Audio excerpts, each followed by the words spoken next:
ਅਸਲਾਮ ਅਲੈਕੁਮ ਸਾਥੀਓ, ਮੈਂ ਅੱਜ ਤੁਹਾਡੇ ਲਈ ਇੱਕ ਇਹੋ ਜਿਹੀ ਕਹਾਣੀ ਲੈ ਕੇ ਆਇਆ ਜਿਹੜੀ ਤੁਹਾਡੇ ਦਿਲ ਨੂੰ ਸਕੂਨ ਪਹੁੰਚਾਏਗੀ। ਇਹ ਕਹਾਣੀ ਹੈ ਮੁਹੱਬਤ ਦੀ, ਕੁਰਬਾਨੀ ਦੀ, ਇੱਕ ਇਹੋ ਜਿਹੇ ਸਬਕ ਦੀ ਜਿਹੜਾ ਸਬਕ ਸਾਨੂੰ ਹਰ ਕਿਸੇ ਨੂੰ ਸਿੱਖਣਾ ਚਾਹੀਦਾ ਹੈ। ਕਹਾਣੀ ਸ਼ੁਰੂ ਹੁੰਦੀ ਹੈ ਪੰਜਾਬ ਦੇ ਇੱਕ ਛੋਟੇ ਜਿਹੇ ਪਿੰਡ ਨੂਰਪੁਰ ਤੋਂ। ਨੂਰਪੁਰ ਦੇ ਕਿਨਾਰੇ ਇੱਕ ਕੱਚਾ ਘਰ ਸੀ। ਉੱਥੇ ਰਹਿੰਦਾ ਸੀ ਚਾਚਾ ਬਸ਼ੀਰ, ਇੱਕ ਗਰੀਬ ਮਜ਼ਦੂਰ ਜਿਹੜਾ ਰੋਜ਼ ਮਿਹਨਤ ਮਜ਼ਦੂਰੀ ਕਰਕੇ ਆਪਣੇ ਬੀਵੀ ਬੱਚਿਆਂ ਦਾ ਪੇਟ ਪਾਲਦਾ ਸੀ।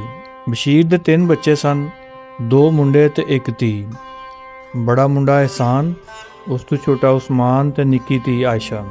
ਬਸ਼ੀਰ ਗਰੀਬ ਜ਼ਰੂਰ ਸੀ ਪਰ ਦਿਲ ਦਾ ਅਮੀਰ ਸੀ। ਉਹਦੇ ਵਿੱਚ ਇੱਕ ਖੂਬੀ ਸੀ ਜਿਹੜੀ ਅੱਜ ਕੱਲ੍ਹ ਘੱਟ ਬੰਦਿਆਂ ਵਿੱਚ ਮਿਲਦੀ ਹੈ। ਉਹ ਕਿਸੇ ਮੁਹਤਾਜ ਨੂੰ ਖਾਲੀ ਹੱਥ ਨਹੀਂ ਸੀ ਜਾਣ ਦਿੰਦਾ। ਇੱਕ ਦਿਨ ਦੀ ਗੱਲ ਹੈ, ਬਸ਼ੀਰ ਖੇਤਾਂ ਵਿੱਚ ਮਿਹਨਤ ਕਰ ਰਿਹਾ ਸੀ। ਸਖਤ ਧੁੱਪ ਸੀ, ਪਸੀਨੇ ਨਾਲ ਤਰ ਸੀ। ਇੰਨੇ ਵਿੱਚ ਰਾਹ ਤੋਂ ਇੱਕ ਬਜ਼ੁਰਗ ਲੰਘਦਾ ਨਜ਼ਰ ਆਇਆ।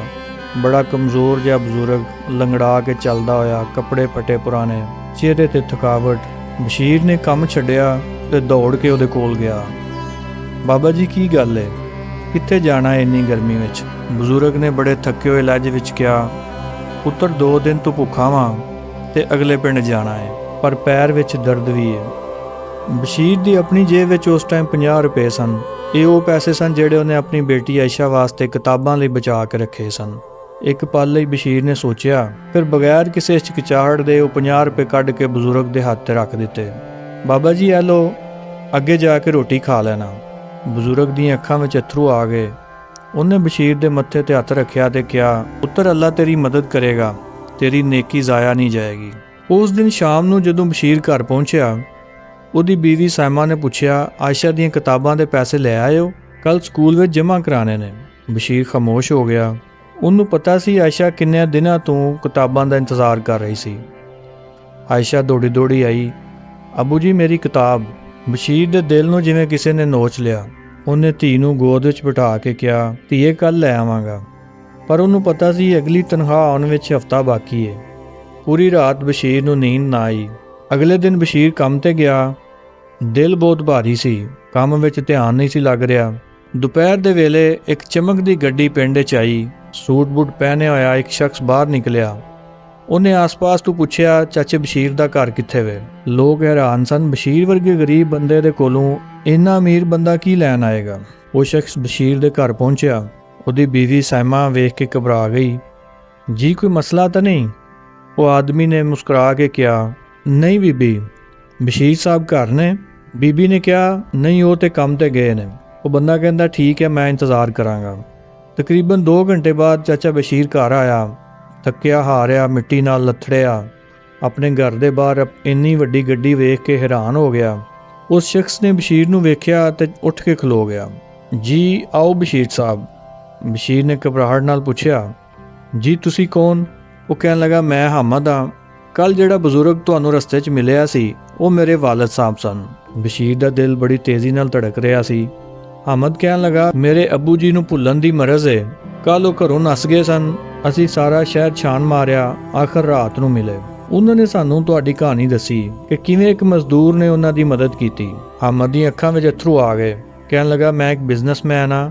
ਮੈਨੂੰ ਹਰ ਰੋਜ਼ ਸੈਂਕੜਾਂ ਲੋਕ ਮਿਲਦੇ ਨੇ ਜਿਹੜੇ ਆਪਣਾ ਫਾਇਦਾ ਵੇਖਦੇ ਨੇ, ਪਰ ਤੁਸੀਂ ਆਪਣੀ ਬੇਟੀ ਦੀ ਕਿਤਾਬ ਦੇ ਪੈਸੇ ਇੱਕ ਅਜਨਬੀ ਨੂੰ ਦੇ ਦਿੱਤੇ। ਹਾਮਦ ਨੇ ਆਪਣੇ ਡਰਾਈਵਰ ਨੂੰ ਇਸ਼ਾਰਾ ਕੀਤਾ।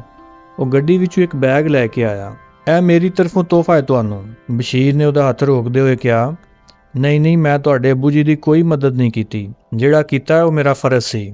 ਹਾਮਦ ਨੇ ਮੁਸਕਰਾ ਕੇ ਕਿਹਾ, ਮੈਂ ਜਾਣਦਾ ਵਾਂ, ਇਹ ਕੋਈ ਸਦਕਾ ਨਹੀਂ, ਇਹ ਇੱਕ ਜਾਬ ਆਫਰ ਹੈ। ਬਸ਼ੀਰ ਹੈਰਾਨ ਰਹਿ ਗਿਆ। ਜਾਬ? ਹਾਂ, ਮੇਰੀ ਕੰਪਨੀ ਵਿੱਚ ਤੁਹਾਡੇ ਵਰਗੇ ਇਮਾਨਦਾਰ ਤੇ ਨੇਕ ਦਿਲ ਲੋਕਾਂ ਦੀ ਬਹੁਤ ਲੋੜ ਹੈ। ਤੁਹਾਡੀ ਤਨਖਾਹ 50,000 ਰੁਪਏ ਮਹੀਨਾ ਹੋਵੇਗੀ। ਉਹਨੇ ਬੈਗ ਖੋਲ੍ਹਿਆ। ਤੁਹਾਡੀ ਧੀ ਲਈ ਕਿਤਾਬਾਂ ਤੇ ਅਗਲੇ ਸਾਲ ਦੀ ਪੂਰੀ ਸਕੂਲ ਫੀਸ। ਸਾਇਮਾ ਦੇ ਮੂੰਹ ਤੋਂ ਖੁਸ਼ੀ ਨਾਲ ਚੀਖ ਨਿਕਲੀ। ਅਹਿਸਾਨ ਤੇ ਉਸਮਾਨ ਵੀ ਹੈਰਾਨੀ ਨਾਲ ਇਹ ਸਭ ਵੇਖ ਰਹੇ ਸਨ। ਬਸ਼ੀਰ ਦੀਆਂ ਅੱਖਾਂ ਵਿੱਚ ਅੱਥਰੂ ਆ ਗਏ। ਉਹਨੇ ਅਸਮਾਨ ਵੱਲ ਵੇਖਿਆ ਤੇ ਦਿਲ ਵਿੱਚ ਆਖਿਆ, ਯਾ ਅੱਲਾ, ਤੇਰਾ ਸ਼ੁਕਰ। ਉਸ ਦਿਨ ਤੋਂ ਬਸ਼ੀਰ ਦੀ ਜ਼ਿੰਦਗੀ ਬਦਲ ਗਈ, ਪਰ ਇੱਕ ਗੱਲ ਨਹੀਂ ਬਦਲੀ, ਉਹਦਾ ਨੇਕ ਦਿਲ ਹੋਣਾ। ਹੁਣ ਵੀ ਜਦੋਂ ਕੋਈ ਮੁਹਤਾਜ ਮਿਲਦਾ, ਬਸ਼ੀਰ ਪਹਿਲੇ ਉਹਦੀ ਮਦਦ ਕਰਦਾ, ਕਿਉਂਕਿ ਉਹਨੂੰ ਪਤਾ ਸੀ ਨੇਕੀ ਕਰਨਾ ਕਦੀ ਜ਼ਾਇਆ ਨਹੀਂ ਜਾਂਦਾ। ਅੱਲਾ ਆਪਣੇ ਤਰੀਕੇ ਨਾਲ ਉਹਦਾ ਬਦਲਾ ਦਿੰਦਾ। ਤੇ ਸਾਥੀਓ, ਇਹ ਸੀ ਅੱਜ ਦੀ ਕਹਾਣੀ। ਇਹ ਕਹਾਣੀ ਸਾਨੂੰ ਸਬਕ ਦਿੰਦੀ ਹੈ ਜਿਹੜਾ ਤੁਸੀਂ ਕਿਸੇ ਲਈ ਚੰਗਾ ਕਰੋਗੇ ਉਹ ਤੁਹਾਡੇ ਕੋਲ ਕਿਸੇ ਨਾ ਕਿਸੇ ਤਰੀਕੇ ਵਾਪਸ ਜ਼ਰੂਰ ਆਏਗਾ। ਬਸ਼ੀਰ ਨੇ ਆਪਣੀ ਬੇਟੀ ਦੀ ਖੁਸ਼ੀ ਕੁਰਬਾਨ ਕੀਤੀ, ਪਰ ਅੱਲਾ ਨੇ ਉਹਨੂੰ 100 ਗੁਣਾ ਵਾਪਸ ਕੀਤਾ। ਬਸ਼ੀਰ ਗਰੀਬ ਜ਼ਰੂਰ ਸੀ, ਪਰ ਉਹਦਾ ਦਿਲ ਅਮੀਰ ਸੀ। ਜਦੋਂ ਕੋਈ ਮੁਸੀਬਤ ਵਿੱਚ ਹੋਵੇ ਤੇ ਉਹਦੀ ਮਦਦ ਕਰਨਾ ਸਾਡਾ ਫਰਜ਼ ਹੈ, ਉਹਦਾ ਹੱਕ ਨਹੀਂ। ਅੱਜ ਤੋਂ ਆਪਣੀ ਜ਼ਿੰਦਗੀ ਵਿੱਚ ਵੇਖੋ ਕਿਹੜਾ ਤੁਹਾਡੇ ਆਸ-ਪਾਸ ਮਦਦ ਦਾ ਮੁਹਤਾਜ ਹੈ, ਕਿਹਦਾ ਤੁਸੀਂ ਹੱਥ ਫੜ ਸਕਦੇ ਹੋ। ਯਾਦ ਰੱਖੋ, ਨੇਕੀ ਹਮੇਸ਼ਾ ਵਾਪਸ ਆਉਂਦੀ ਹੈ। ਤੁਸੀਂ ਅਗਰ ਅੱਜ ਦੀ ਇਸ ਕਹਾਣੀ ਤੋਂ ਕੋਈ ਸਬਕ ਸਿੱਖਿਆ ਤੇ ਸਾਡੀ ਇਸ ਵੀਡੀਓ ਨੂੰ ਲਾਈਕ ਕਰ ਦਿਓ, ਚੈਨਲ ਨੂੰ ਸਬਸਕ੍ਰਾਈਬ ਕਰ ਦਿਓ। ਮਿਲਦੇ ਹਾਂ ਇਨਸ਼ਾਅੱਲਾ ਅਗਲੀ ਕਹਾਣੀ ਦੇ ਨਾਲ ਕੱਲ੍ਹ।